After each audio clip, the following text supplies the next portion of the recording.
Salut tout le monde. Jour 21, on persévère. Jour 2 de notre jeûne et prière. Hier, je vous ai partagé l'importance de tenir un journal pour écrire les bontés de l'Éternel. Mais j'ai oublié de vous dire une chose.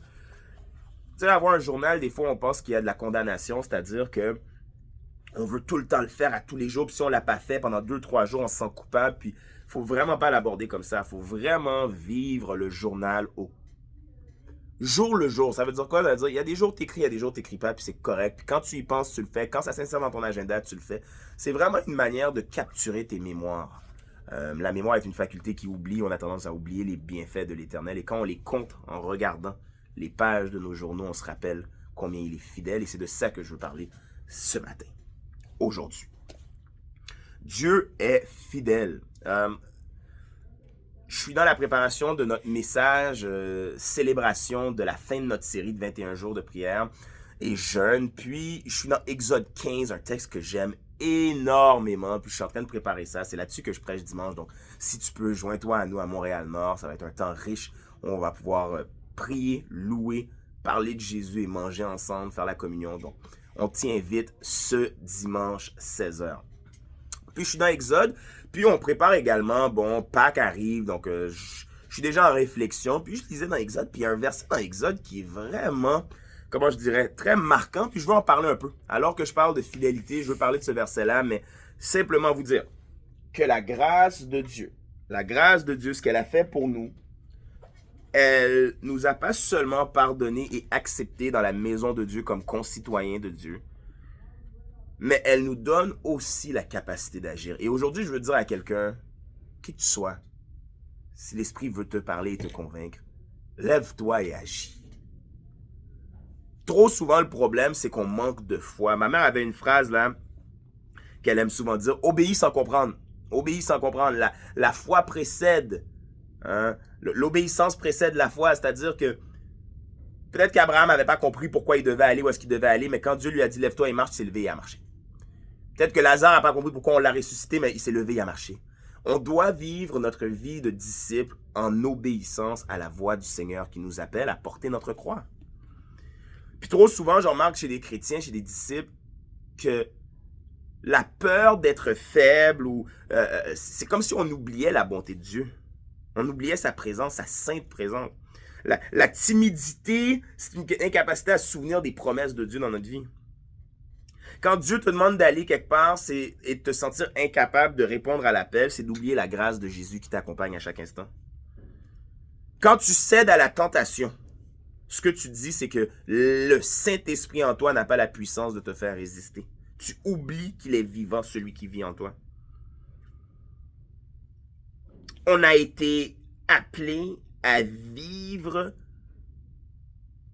dans les miracles de Dieu. Ça veut dire quoi? Dieu nous appelle à de grandes choses. Éphésiens va dire qu'on a été conçus, créés pour des ouvrages qu'il a préparés d'avance afin que nous nous y adonnions. La meilleure place pour toi dans la vie, cher ami, c'est sur le X que Dieu décide, mais trop souvent on a peur d'avancer. Dieu va dire dans Ésaïe qu'il nous soutient, ne crains rien, ne promène pas des regards inquiets. Il va le dire dans Josué, il va le dire à plein d'endroits, il nous promet de nous soutenir et de nous fortifier. Notre travail à nous, c'est de le suivre par la foi. C'est tout, oui. Pose pas de questions, suis. Attends pas d'avoir le plan proposé, le business plan avant d'y aller. On t'a dit obéis et suis. Trop souvent, on va attendre la provision avant de bouger. Oh, j'attends que le Seigneur réponde à ma prière. Non, vis dans la foi. Dieu promet que pendant que tu marches pour aller vers la manne, tu vas trouver la manne pour ta journée. Dieu promet, quand Jésus nous apprend à prier, il dit que donne-nous notre pain quotidien. C'est une confiance que Dieu nous nourrit à chaque jour. Le problème, c'est qu'on veut avoir la certitude et le contrôle avant d'agir, puis c'est pas comme ça que ça fonctionne avec le Seigneur. Dieu est puissant, il n'est pas homme pour être menteur, et ce qu'il promet, il va l'accomplir. C'est pourquoi je parlais de Exode tantôt, pour ceux qui s'en souviennent. C'est parce qu'il y a un passage dans Exode qui est un peu weird. Si vous allez avec moi dans Exode 11,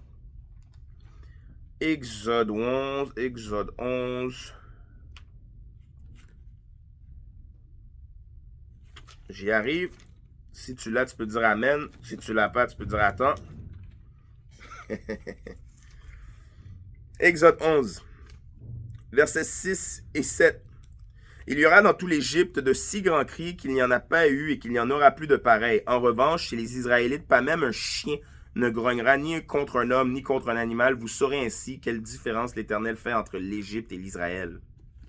So weird. Qu'est-ce que Dieu veut dire? C'est comme si il voulait démontrer sa puissance et sa souveraineté à son peuple.